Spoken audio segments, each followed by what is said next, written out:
ladies and gentlemen, and welcome to the weekly Friday night Philly Blunt. My name's Johnny Goodtimes. I'm Reef. This is Greg. And you guys know us by now. You know that we want to get the people with the most insane resumes on the planet. Last week we had a rapper, actor, cop. And this week we've got a kickboxer, singer, and cheesesteak icon, Tony Luke Jr. Tony, welcome to the show. Welcome, Tony. Thanks, guys, for having me. You know, Tony, I don't know, I'd be offended. He didn't put actor into that. You got a nice little acting resume, too. No, but he put kickboxing, which I haven't done in I can't even get my leg past my knee.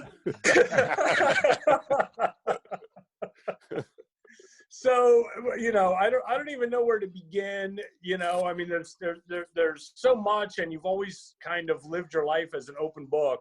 But let's go back and let's start back in the day, because I know you're a South Philly guy, and then suddenly you caught the acting bug, and that more or less changed your life, right? Actually, no, that's not true. Good. I love it when he's wrong. I love it. Well, I mean, I was the first graduating class from creative and performing arts. Mm-hmm. So I actually got kicked out of Bishop Newman, was working a regular job. My father saw an ad in the paper for a school that's auditioning, and he's like, "You want to be an actor and a musician, and why don't you try doing it?" Right. So I did. I auditioned. Thousands came out. I don't remember the exact amount, but it was only a couple hundred that actually made it, and I was lucky enough to be one of them. And I wind up being the first graduating class of creative and performing arts, which I'm really showing my age now. Yeah. So music was my thing. Acting didn't come till later. I think from some stuff I've read or seen you say, like, he wasn't the biggest supporter of the arts. Was he surprised you got accepted, your dad? He could care. I don't think he cared one way or another, to be honest. Yeah. Yeah, he wasn't. Where did that come from? I mean, you know, like, you know, you've even described yourself as being kind of a tough guy in South Philly. And where did this come from, you know? Was there anybody in your family that was into acting and performing, or where do you think it came from? Actually, I think it came from the fact that when I was very young, I was a very heavy kid, so I was picked on a lot. My grandmother was this old-fashioned Italian woman who would kind of make me pasta and then sit me in front of the TV set, kind of to make me feel better. So I started to live my life through television, watching entertainers and comics and singers and actors and TV shows. And I would fantasize a lot about being someone else, where the acting bug came in. And the music was always strong with me. I was born with that. Like, I was attracted to music from a very, very young age, as far back as I can remember. And to this day, when things really get me down, if I sit in front of the TV and watch a TV show while I'm eating, for some reason, it calms me down. Hmm. What music was it that caught you? What was it initially that you were like, oh man, I love this? It was always the same genre. I wrote that genre. I performed that genre all through my young adulthood. Was R&B, which they don't even call it R&B music anymore. But it was always rhythm and blues for me. Yeah. Have you do you like the newer style of R&B, or are you more of the old school? Because I have a lot of friends and uncles and things that are like, that ain't the R&B I know. You know, and they used to sing. It's different, but you got to remember, I grew up in a genre where musicians played. Mm-hmm. Like, everyone played. When I'd go in a studio and cut a vocal, if I did 20 takes, I did 20 takes. There was no auto-tune. Mm-hmm. There was, you know, you had to splice tape together. Mm-hmm. You know, it was a process, and you had to be good at what you did because there was no shortcut around it. Now, I'm a huge fan of the ease of recording now, because you know, if you look behind me, there's like 30 tracks that I've done that I've, you know, played on piano and did vocals in my home studio that rivaled anything I ever did in multi-million-dollar studios back in the early 80s. But I still stay true to that. It's my favorite. And ballads were really my thing. Like I wrote for Brandy Wells. I wrote for Billy Paul. You know, I wrote for those guys. I worked with Jeffrey Osborne. And there was just, I worked with George Clinton at one point. And it was amazing because I got my first record deal at A&M Records, I think in 84 or 85. Okay. I got signed by Jonathan McLean, which was really funny because they signed me sight unseen. Now today it sounds ridiculous, but back then it wasn't. I remember walking into Jonathan McLean's office and he's like, "Who are you?" And I'm like, "My real name is Lucidonio." So I'm like, "I'm Tony Lucidonio. I'm with the group off the street." And he was like, "So what do you do? Do you play guitar?" Like, I'm like, "No, I'm the lead vocalist." He says, "No, the lead vocalist is black." I'm like, "No, he's Italian." You gotta say, I was checking out some of your Spotify stuff tonight, and I was surprised you did not sound like I thought you would sound like. I would never thought that was your voice. It's a good voice. Do you think being in Philly and Italian, did Jerry Blavat had an influence on you or your parents? That kind of, believe it or not, and please, no hate mail, please. The 50s doo-wop is the one style of music that I never really could wrap myself around. I just, Jerry's already writing. It just wasn't for me. Right. Jerry's already writing hate mail right now. He's started. Jerry'd be like, "My man, why you gotta throw that hate around?" Yeah, you like that bubblegum music.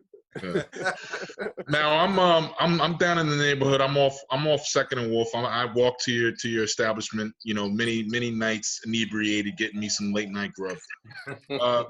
What do you see? We've been hearing for years that, you know, the neighborhood's about to explode, but they got the South Bowl, they got the casino coming. Are you guys in it for the long haul down there, or do you see it being a good thing?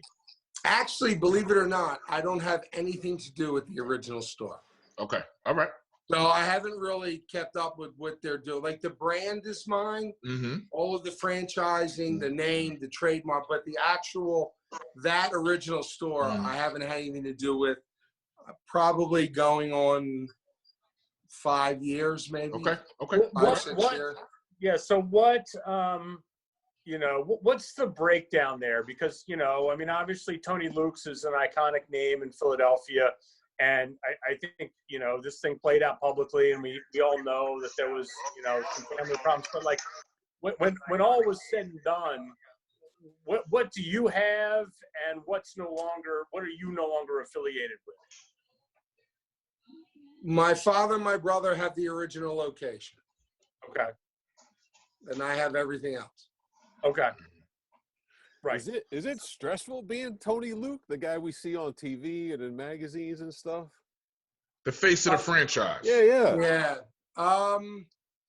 Not really. I don't know if I would say it's stressful. I mean, your life becomes an open book. I enjoy being around people.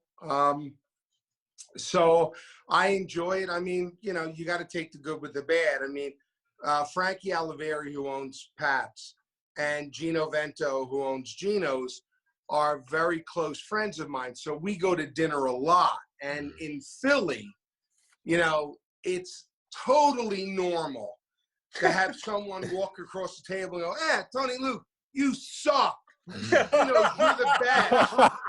You suck. Like, that's totally, you know, and we laugh. Like, right. Just laugh. Right. Yeah, I mean, it's funny because, you know, it's such a unique to Philly thing that three guys that own cheesesteak restaurants are A, buddies and also B, rivals. Like, what's the dividing line? Well, I don't think I have a dividing line. The one thing I took with me from a kid learning about business. And it really is a true statement. No one could ever put you out of business. No one could ever hurt your business but you. Oh, man. People are going somewhere else is because you're not doing what you're supposed to be doing. Now, to me, there's no such thing as the best. People say, Tony, why is your cheesesteak or roast pork the best? I don't ever say it's the best because taste is relative. What you think is great, I may not think is great. So when people say ours is the best, I go, that's kind of relative. So if you're not eating one of your steaks, where's the first place you go for one?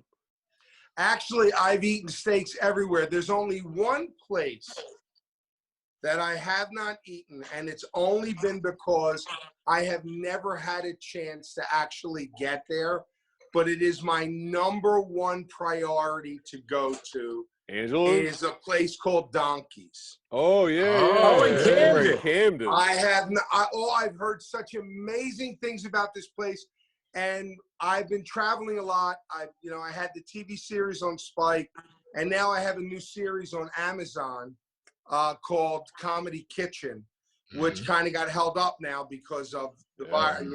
Everything shut down. So I normally travel a lot, so I'm not home very much.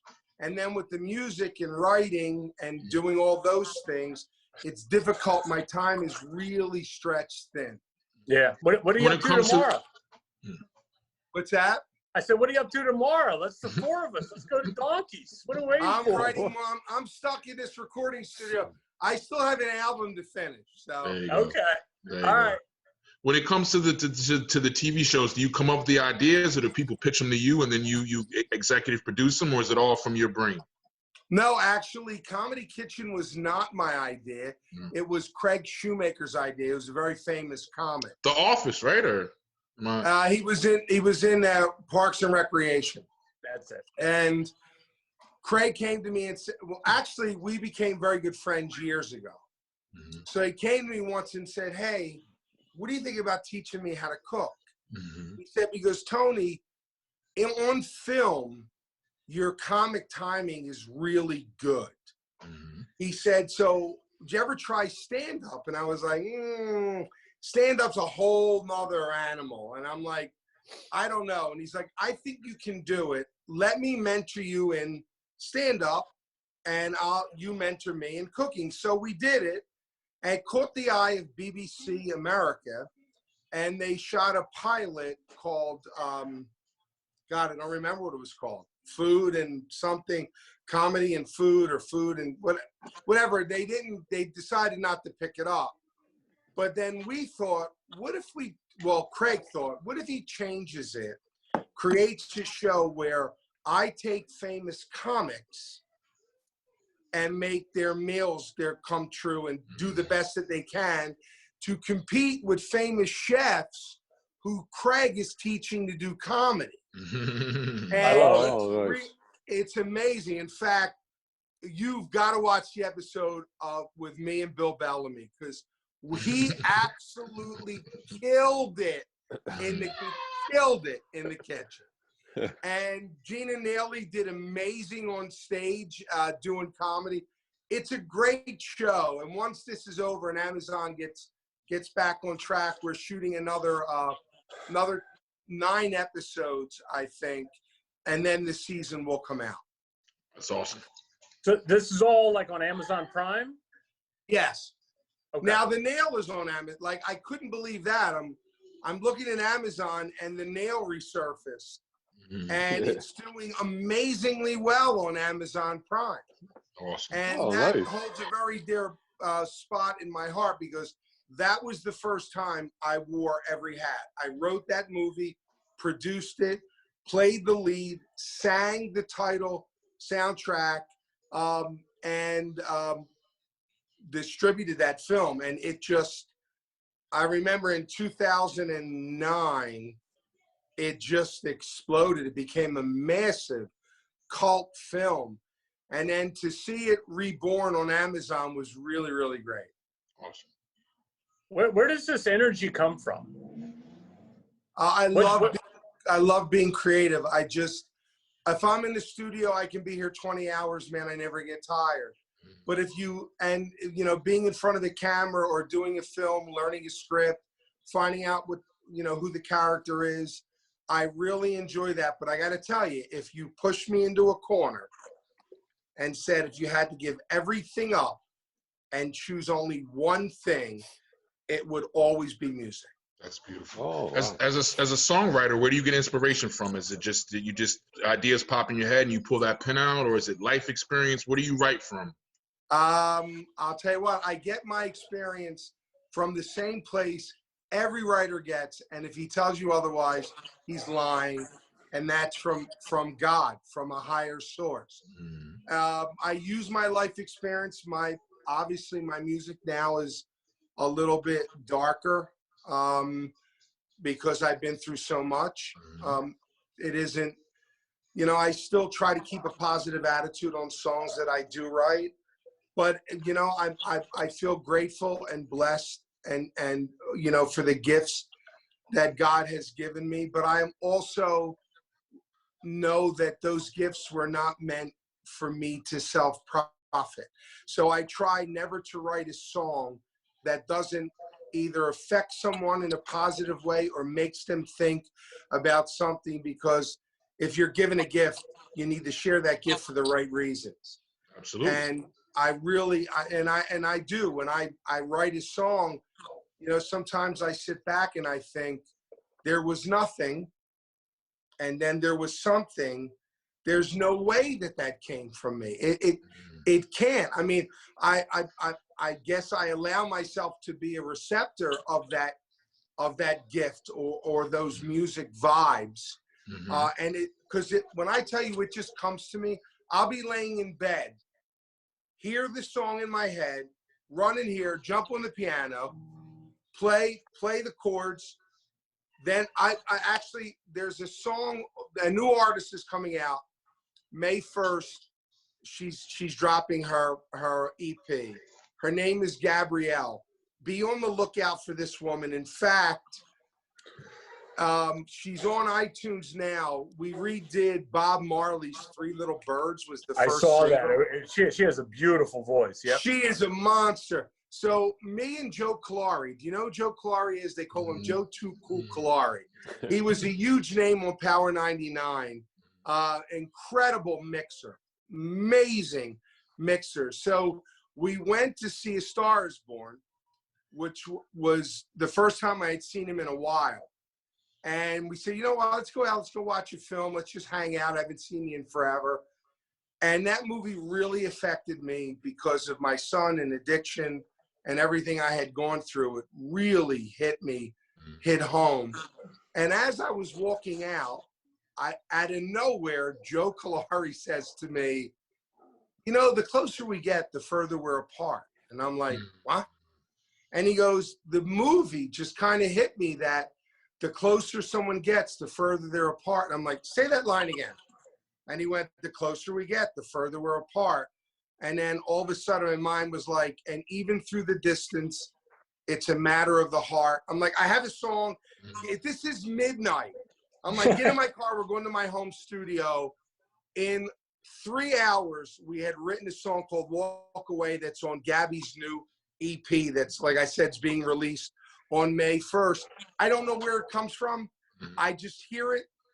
He heard it. I don't know where he gets his gift from. It just comes to me, and I just let it flow. I never sit down and think I need to write a hit record. Right. Because again, music is subjective. So you don't ever know what's going to stick. I just write my life. I write what I feel. In fact, if you listen to everything I've ever written, it literally tells the story of my life to today. How do you decide what stays with you and what goes to somebody else? I'm a songwriter at heart. If it was up to me, I would never sing because I enjoy singing, but I want to hear someone else bring my music to life. But what happened was a lot of my friends, actually, I did South by Southwest 2 years ago. And I got up to perform at the Philly Mix, and there were all these young kids in their 20s. Now, I'm an old guy. And when they said I was going to get up to perform, you could hear the crowd literally laughing. Oh, man. You know, because it's like the cheesesteak guy, Tony Luke, wants to get up and do a track. And I'm like, yeah, it's a new single I just wrote called Walk Away, and I want to perform it. And the crowd went nuts. I couldn't believe it. These young kids were going, is it available to stream? Where do I get it? Where are you performing? I'm like, you do realize I'm 58 years old, right? And they were like, Tony, it's obvious you don't know anything about our generation. I don't know what it was like in your generation, but in our generation, we want to listen to music that has a purpose, that tells a story, that has meaning. We would go to any concert you're performing. We would be there and follow you. And it inspired me to kind of put out my own album of the songs I've written over the years, only, you know, newer, like just more of a production twist. And I hooked up with Joe the Butcher Nicolo. Oh, nice. Legend. Yeah. He is a legend. Now, Yeah. Joe produced Gabby's entire EP. Oh, wow. You know, and it's amazing to write something and then be in the studio watching Joe do the production. Because I tell people, here's what I do for a living as a musician. I bake a cake. I bake the best possible cake that I can bake. But I need a producer to decorate that cake. Right. You know what I mean? Like the cake's got all the ingredients you need, except now it's got to be decorated. Yeah. It's got to look like something you want to eat. And that's where guys like Joe Nicolo and other incredible producers, you know, do their thing. They take that cake and they make it a masterpiece. All right, walk me through Cheesesteak Anthem. I was listening to that earlier today. Cheesesteak Anthem was written by an amazing songwriter named Skip Denenberg. Oh, I know. He does stuff on sports stuff. He does stuff on WIP. So he had written this track already, and he allowed me to write some new lyrics to make it fit what I was doing. Yeah. So even though I did write some new lyrics on the track, I always give him full credit as the songwriter of the Cheesesteak Anthem. Yeah. Awesome. It's available on Spotify if anyone wants to check it out. Yeah. I actually performed that on Broadway on tour with Daryl, live from Daryl's house. Oh, Nice. wow. I performed it it was me, Daryl Hall, Alan Stone, and Sharon Jones from the Dap Kings. Rest in peace. We did a whole tour together. It was amazing. Unbelievable. Wow. There's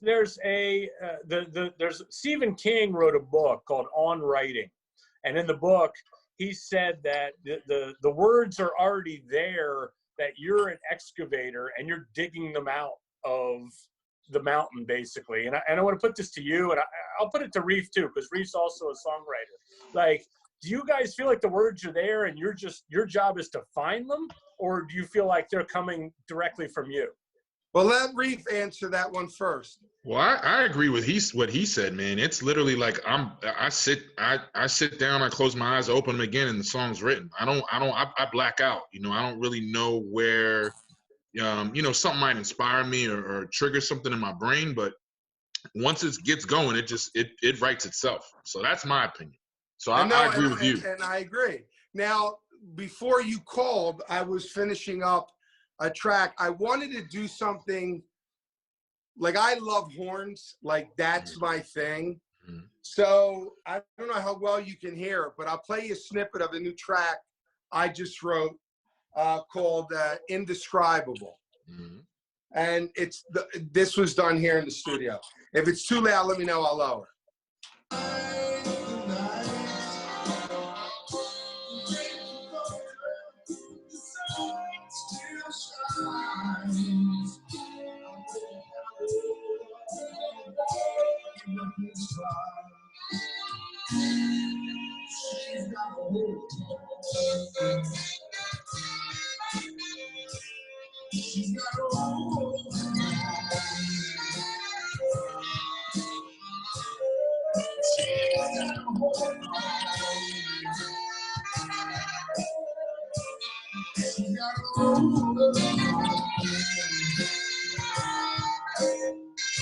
Jamming.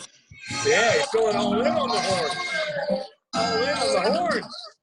What's Jamming. that? Jamming. I think you're going all in on the horns. Oh, I love horns, man. I wanted to do something kind of old school and Yeah. just. Horns are uplifting, man. They make you feel like it's just a power, you know? Yeah, and that kind of groove, that's kind of my homage to Billy Joel, actually.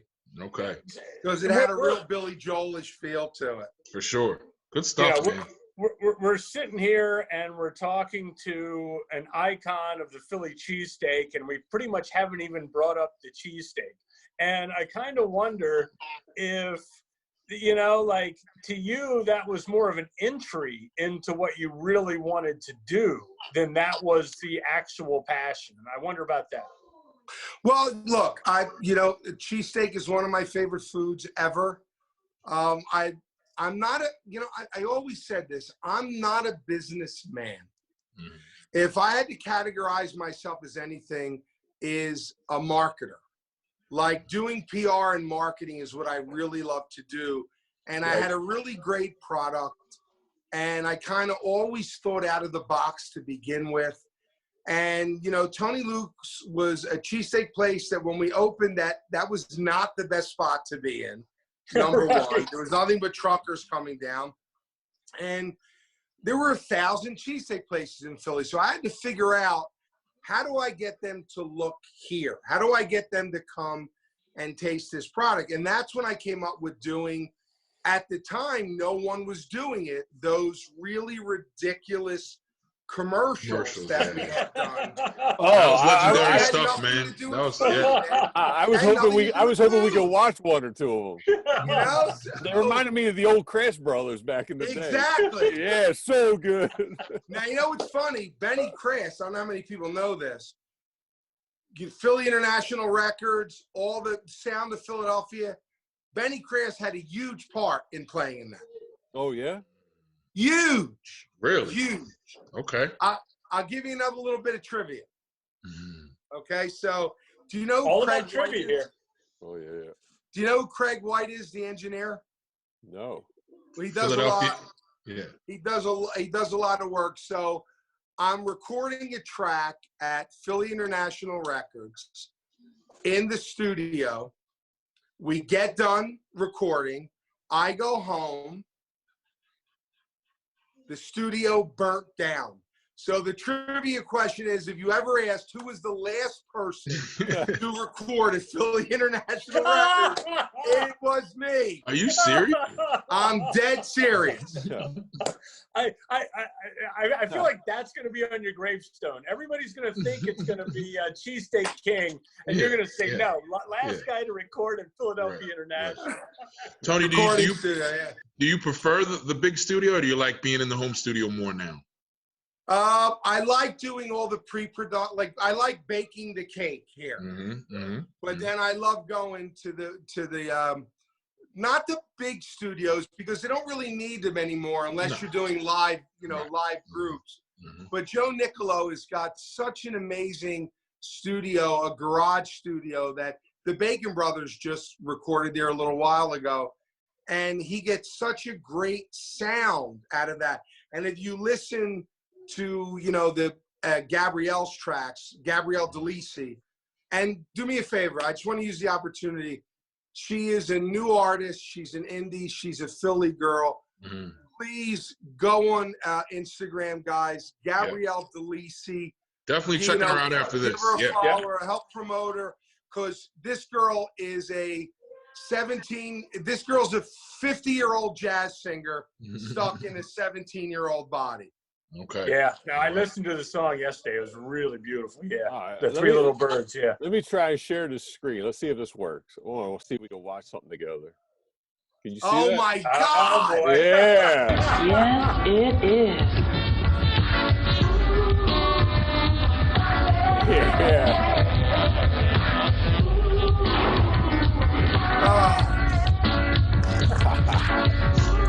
Oh, so big.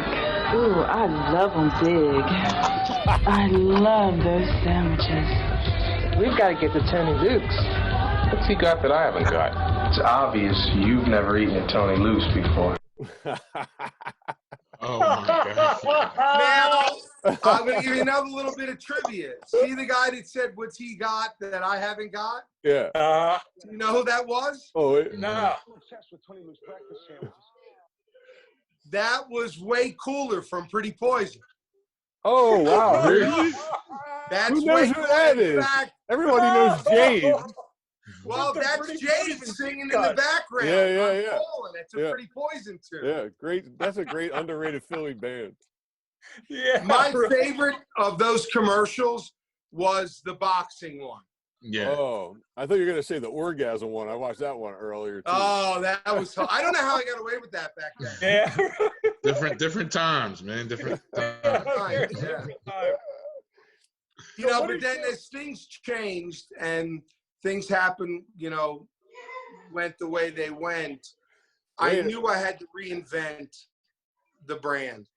All right, So I spent 18 months perfecting a frozen cheesesteak that was made to bake in the oven. Comes out like you would not believe. It revolutionized the way you bake off frozen sandwiches. You thaw it out at home. QVC were like rated their top seller. It's as close as you will ever get to getting it at home because it doesn't reheat. It literally bakes in the oven. Okay. It's one of our. It's literally changing where the brand is going. That's why I had that written down. I wanted to know how long it took. It took you 18 months to come up with that. 18 months to develop that. Yeah. Wow. And what's that? What's the game plan at this point? I mean, you know, you guys have obviously opened, you know, a lot of chains, and at the same time, you know, you then had to kind of come back and deal with legal situation with family and everything like that. Where's the brand here? We're 2020. Where's the Tony Luke's brand from your end? Well, the brand right now is concentrating on frozen food. We have another 2 stores opening up in New York City, one in Manhattan. So those are places that people bought already, but we have a new way of doing cheesesteaks that I can't get into right now that will revolutionize the way cheesesteaks are made. And we're living in the, you know, we're obviously living in the age of COVID. So people making food at home is going to be a big part of the growth industry of any restaurant, right? It's like people aren't going to go out for food as much. They're going to be cooking at home more and more. Is that, do you think that the fact that you've already put that time in is going to play to your advantage on that? Well, I gotta be honest. People are creatures of habit. If I've lived long enough to know that. People may not go, but I gotta tell you, I literally saw this trend years ago. People going out less and less and less and less, but they're not gonna cook at home. They're gonna order food or get food that's pre-made that they can heat up at home. If I see it going anywhere, that's where I see it going. Where people are going to be on the phone going, hey, I'm getting dinners delivered that I can throw in an oven, take out of a freezer, out of the refrigerator, put it in an oven or microwave, and I have dinner for my family. That's where I see it go. Right. Okay. Yeah. Tony, I wanted to get a little bit serious for a minute. You know, as someone who, my father had troubles with addiction, my brother had troubles with addiction, as someone that has experienced it in the most horrific way. How do we beat this thing? Where does it start? How do we end it? Where does it? Because it seems like it's gotten worse than, you know, I'm an 80s kid, so it's crack, cocaine. This opioid thing, man, this is like something we've never seen before. Where do you think, what do you think we can do? Well, I think the first thing we need to do is to recognize addiction for what it is. First of all, addiction is nothing more than self-medicating. I do it. When my son, Tony, passed away, in 1 year, I put on 110 pounds because the way I self-medicate is with carbohydrates, with pizza, with pasta. I'm not taking a drug, but I'm eating food. That is my addiction. That is my way of self-medicating. We have to look at addiction and understand addiction is not a choice. If somebody parties too much and it affects their job, they have a drug problem. They're not suffering from addiction. When you're suffering from addiction, you're self-medicating a pain. And that pain comes from mental health, and it comes from trauma, whether sexual trauma or emotional trauma. It comes from physical trauma. So we have to look at it correctly first before we can understand. Now, finally, after speaking and all of these people coming on board now, getting the right picture, addiction needs to be treated exactly like you treat a mental health condition. What is addiction? It's bipolar. It's manic depressive. It's serious trauma. It's, low self-esteem.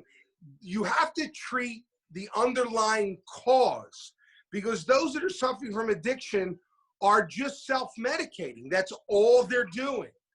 And if you think people, like I tell people, if you think people want to alienate themselves from their family, if they want to live in the street, they want to sell their body, they want to rob and do all of these things to self-medicate. If you think this is because this is something they can handle, think about how much pain you have to be in, knowing that that is easier for you to deal with than the actual trauma itself.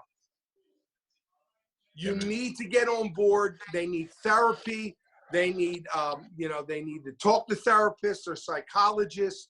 The whole addiction system needs to be brought into that fold where it's not, here's what we're doing. Again, my opinion. Would you take someone who was bipolar and then take them off their meds and then want to know why they're losing their mind? You need to get to the root of the issue and then slowly wean them off medication so that they find other ways to self-medicate instead of using heroin or the opioids that they're using. It's just a way for them to self-medicate. If we just tell them stop, or we expect them to have willpower doesn't work. No one can hold on forever on willpower. Eventually, we all break. It's that perfect storm. So I'm not saying we don't need support. We always need support. Meetings are incredible, and I don't like using the word getting clean, because to me it denotes dirty. People need to be in recovery. And the recovery field is amazing, and I love what they're doing, but they need to incorporate the mental health and the trauma issue, or we're never going to get a handle on this. It's never going to change. If we change that, it will change. Beautifully said, man. Yeah. Do you feel like, I mean, you're a South Philly guy, and you said yourself, you came up in a tough environment. Like, in that environment, is it even more difficult to get that message across when there is that sort of today the term, I guess, is toxic masculinity, but like that sort of tough guy thing, is that tough to break through? With this generation, definitely not. With the older generation, sometimes it's difficult. I try to explain it to them. And I try to explain to them, I've always been very emotional. It didn't take away anything I ever did. I was an amateur fighter. I did everything, I did whatever I needed to do, but I still was very emotional. I think that when we put up that front, that's part of the trauma that we don't want to deal with, when we feel like we have to man up all the time. And when you go through enough in your lifetime, and you get older or you lose enough people, you understand that I don't have anything to prove to you. Now, I happen to be a very, very spiritual guy. Like, I have a very strong faith. So to me, I would like you to like me, but the truth is the only person I answer to when I die, for me, is God. So if I'm true to myself and I always try to do the right thing, it doesn't matter what your opinion is of me, because you're not the one judging me. You're not the one that pays my bills. So if you notice any negative comments I get on social media, I never respond. I won't give them that power. I won't feed into it. I won't do it. Smart way to be. Yeah, you can't win that anyway. You better No, it's just, and then you get dragged in to whatever. No, that's all they want. All they want is the response. They just want the attention. Yeah. Yeah, I never give it. Never. And believe me, people have said some really nasty things to me, and I, even if it's in person, my attitude is always, well, I'm sorry that you feel that way, but now don't get me wrong, I am so much about nonviolence. I really am. I will walk away every time, but if you put your hands on me, it becomes a whole different, a whole different story. Like, for me to actually have a physical altercation with you, you really got to be the aggressor. Right. Because I don't care what you say to me, doesn't mean anything. I'm walking away unless it gets to a point where I can't walk away. Then I don't have a choice, but but to defend yourself. Now you can't leave. Now you can't leave. That's what you said. Now you just can't. Now you can't. We're living in the most unique year of our lives probably, and you've been hit very directly by this. You had a son who just a month ago was on death's doorstep. How that had to be just, I can't even fathom. You'd lost a son and now you had another one that was, you didn't know if you were going to lose or not. What was that situation like for you? I remember when he called me, he said he had a fever, but then the fever was kind of balancing out. 8 days later, he developed a cough, and then he had trouble breathing, and they called me, said they were taking him to the hospital. And when I got the phone call that they were putting him on a ventilator, and hold on a second, I'm declining a call.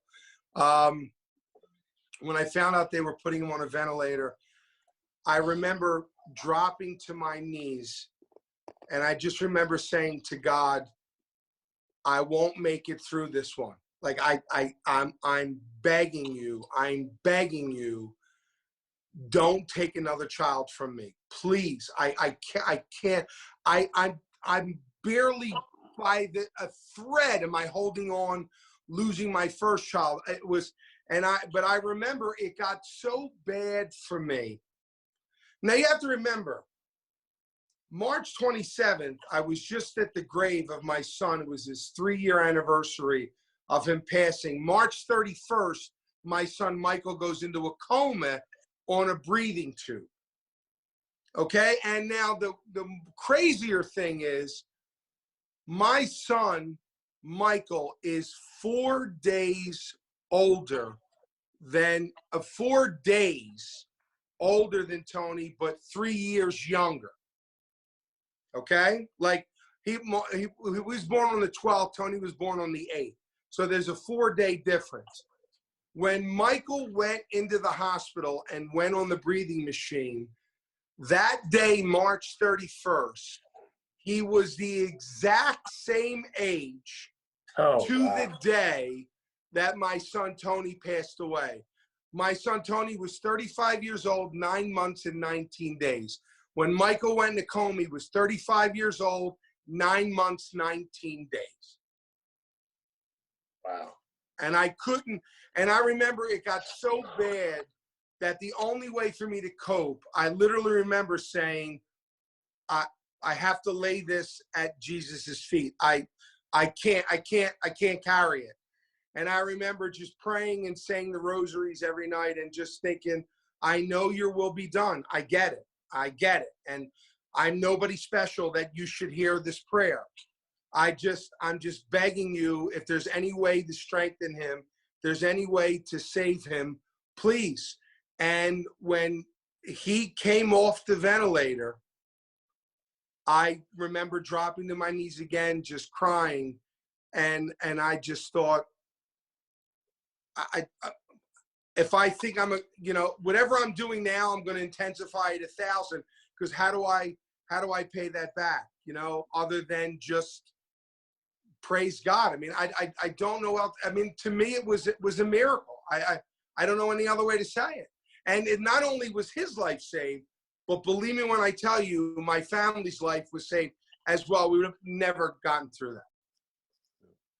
Wow.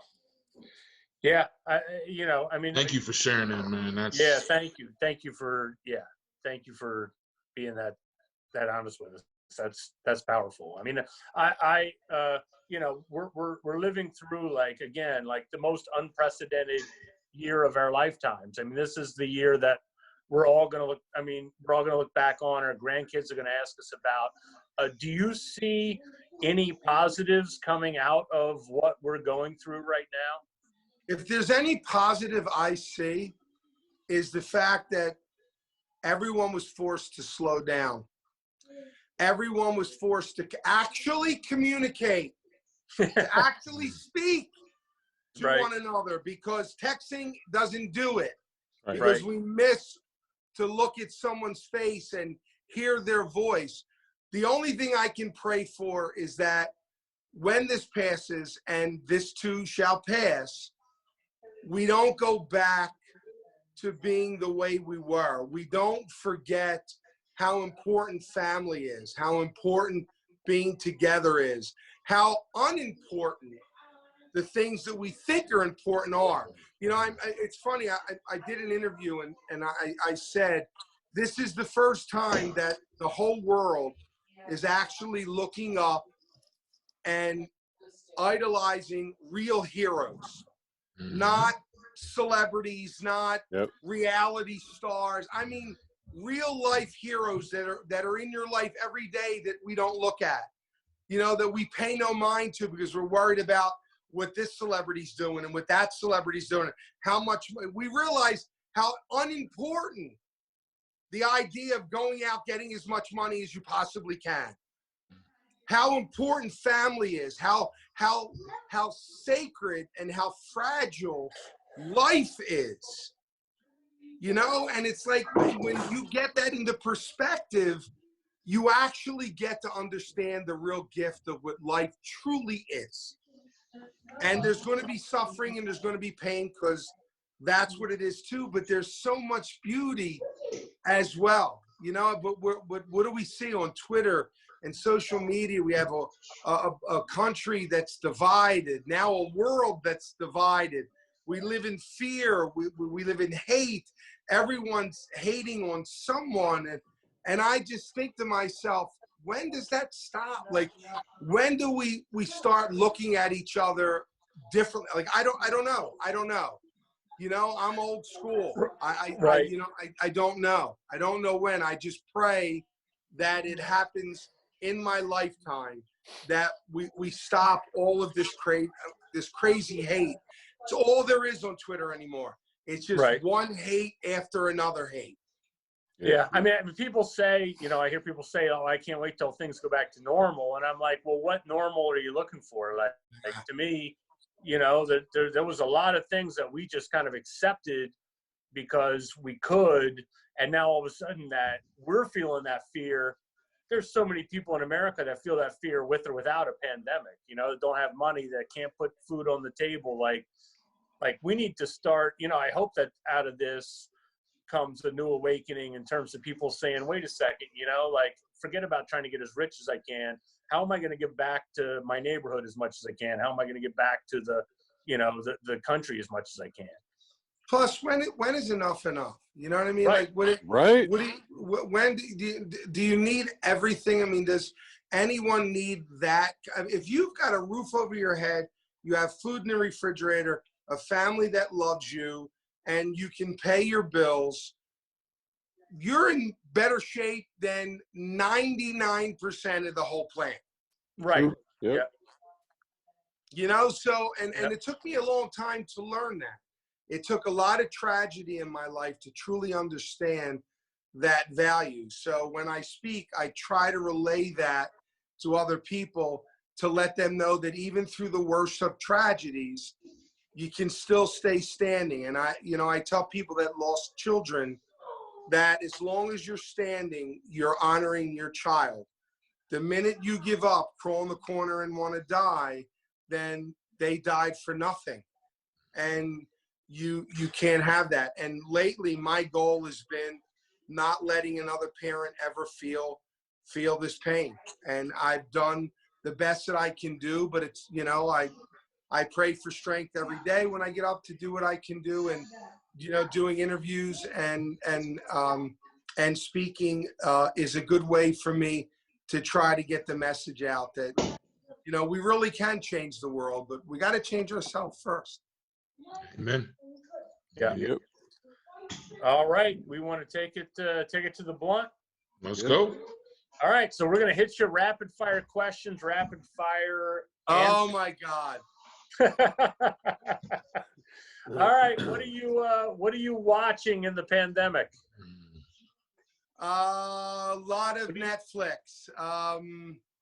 I rewatched Breaking Bad, Better Call Saul. I love those shows. I love crime shows. I like that too. And did you watch Tiger King? Ozark. What's that? Oh, okay. Yeah, we're watching Ozark now. My wife. Ozark is great. Yeah. Who's your favorite R&B singer of all time? Marvin Gaye. Are you a bath towel or a bath robe kind of guy? Bath towel. Ah, man. What's your favorite dessert? I'm not a big dessert guy, but if you push me into a corner for dessert, I'd have to say the triple chocolate cake. Oh, any place in particular you're getting it? Well, the Rim Cafe is one of my favorite places in the city. If you have not been there, once this is over, they make the greatest cannolis and chocolates you will ever have in your life. And Renee is one of the greatest characters to ever live. What's it called? The Rim? It's right on the corner of 9th and Federal. It's the Rim Cafe. He's got like 500,000 followers on Facebook. Oh, wow. All right. Take a note. Air hockey or pool? Pool. Played pool my whole life as a kid. Is it ever acceptable to wear a short sleeve shirt with a blazer? What is a blazer? No, I'm kidding. I never wear a blazer, so I wouldn't know. If you're going out to eat in South Philly, or if the four of us are going out to eat in South Philly, where are you taking us? Oh, I will never answer that question. I will get destroyed. I have quite a few places that I take people to. I would have wagered heavily on the saloon. Man, I would have lost a lot of money. I plead the fifth on that one. How many tats you got, and what's your favorite one or most meaningful one? How many what? Tattoos. I've got a lot. I guess the most meaningful one is this one, if you can see it. Do you see the Superman? Yeah. My son Tony loves Superman, and that's his actual thumbprint. Oh, nice. Inside the Superman tattoo. Beautiful. Nice. True or false, you collected money for escorts while you were in high school? I did run an escort service when I was younger. How did we skip over that in the interview? Yeah, I mean, not Doug. It was a different. I was a young kid. I got pulled into the whole mob thing. It was another lifetime. Yeah. And it was for a very short period. And I'm totally against it now. So. Yeah. Yeah, how did we miss that part in the main interview? I would have never answered those questions. That Tony died in the late 70s. Right. Are you a good dancer? Actually, yes. Okay. What do you dance to? What's your dance music? Well, when I was a kid, it was disco. So I mean, because that was my era. We were listening tonight. Cosmo. We interviewed this guy Cosmo Baker, who's a DJ in South Philly, and Tony, you'd love him. He does a disco show every Friday night on Facebook Live. I'm going to send you the link so you can listen next weekend. My wife and I were dancing disco for an hour tonight. It was awesome. Oh, I love it. Plus, I'm Italian, so of course I could dance. What's some advice you would give people on relationships? How to maintain them? How they go wrong? Love, the whole nine. I think that most people in a relationship are very forgiving, but the one thing that strikes dead into the heart that leaves the deepest scar is infidelity. Yeah. And you know, and believe me, I wasn't the greatest husband, but it was another lesson in life that I learned. And the other thing I tell, you know, I've been with my girlfriend Maria now going on 7 years. And I remember when I met her, I said, listen to me, Maria. Don't ever listen to anything I have to say. Watch everything I do. Because words don't matter. Actions matter. And for me, fidelity is the big, I always said to her, I make you this promise. If there comes a day where I feel like I just want to stray, I will leave you before I betray you, because that's the whole deal. It's, for me, sex is sex. It's not the sex part, it's the actual betrayal of trust and someone that loves you. So my advice would be, there's a lot that can be forgiven in a relationship, but infidelity is, to me, just cuts deep into the core of the relationship. And most times it's never really mended. It might be forgiven, right, and if you learn from it, but that scar is always going to be there. Gotcha. I was really happy to see that I believe it's your Twitter account that follows Paul Williams. Oh, and Paul is a great guy. Yeah. So I want to know, which the better song, the Love Boat theme song or Rainy Days and Mondays? Oh, for me, it was Rainy Days and Mondays. Yeah. But I will tell you this. I'm glad you brought up Paul Williams. A quick little snippet. Yeah. I love Paul Williams. I'm in California filming, and I have this thing called the Sound Mind Network with Joe Nicolo and Joe DiGiacomo. And what we're doing is we're doing an album, constant music on recovery. And Kevin Bacon just came in and recorded 2 songs for it. Then we're going to do a concert in Philadelphia for the Sound Mind Network. Sophie B. Hawkins is on board. Oh, wow. Billy Joel's got a track on there. You know, all these artists are coming on. So I'm in LA and I call Paul Williams through a friend of mine, Craig Shoemaker, and we start talking, and Paul goes, "You doing something for addiction, Tony?" And I said, "Yeah, Paul." He goes, "What do you need? Just tell me whatever it is you need. Do you want to use one of my songs? Do you want to use Evergreen? Do you want to use..." No, I said, "Well, Paul, I'd like you to write something new." And he goes, "Tony, you do know what I do for a living, right?" And I'm like, "Well, you're a songwriter." He goes, "No, you do know I'm the president of ASCAP, right?" And I went, "Actually, I didn't know that, Paul. I'm a member of ASCAP." And he goes, "Just tell me who you want, what you need, whatever I can do," he said, to help people be more aware of what addiction really is. And I just thought, you needed to hear that. He's such a humble, wonderful, wonderful man who, you know, struggled with addiction, most of his life. Yeah, he was on like every late 70s, early 80s sitcom or TV show. He was always on it, man. He's a brilliant songwriter. Yeah. What advice do you have for 18-year-old Tony? What advice do I have for him? Yeah. You're an idiot and just shut your mouth. Because everything you think you know, you don't. Eventually the bio pick will be made. Who's playing you? Because you can't do it. Not you. Oh my God, it'd be somebody who likes to gain and lose weight. I've done that my entire life. Christian Bale does that all the time. He's yeah, but he's way better looking than I am. So who would I get to? Oh my God, I actually. You're the casting director. Yeah. I got to tell you, Oh, God, I don't know. I really, you really stumped me with that. Well, it's something to think about because someone's gonna make a movie about you one day, brother. Never gonna happen. Yeah. I mean, come on, Bruce Willis. I think Bruce Willis. Let me see. Well, Bruce, he can't play the younger me, actually. You know who would have been a good me back in the day? Who was the guy that played the commish?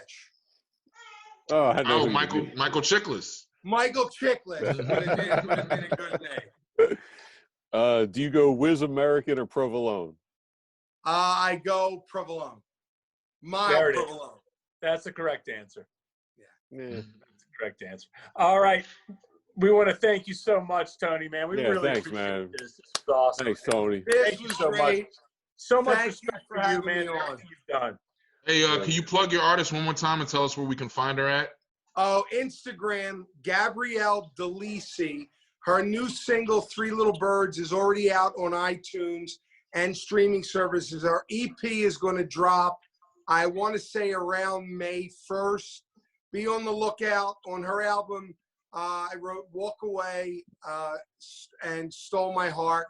And I'm actually playing all the keys on House of Cards on her album as well. And she's an excellent songwriter, you know, as well. So please, and like I said, I'm on Instagram most of the time. I'm on Facebook and Twitter, but Instagram just at Tony Luke Jr. And you can kind of keep up on everything that, you know, is going on. Cool. Good luck with everything. Yeah, I so appreciate it, guys. We This was appreciate amazing. you, man. Yep. Thanks, Tony. God bless you all. Thank you. Thank you.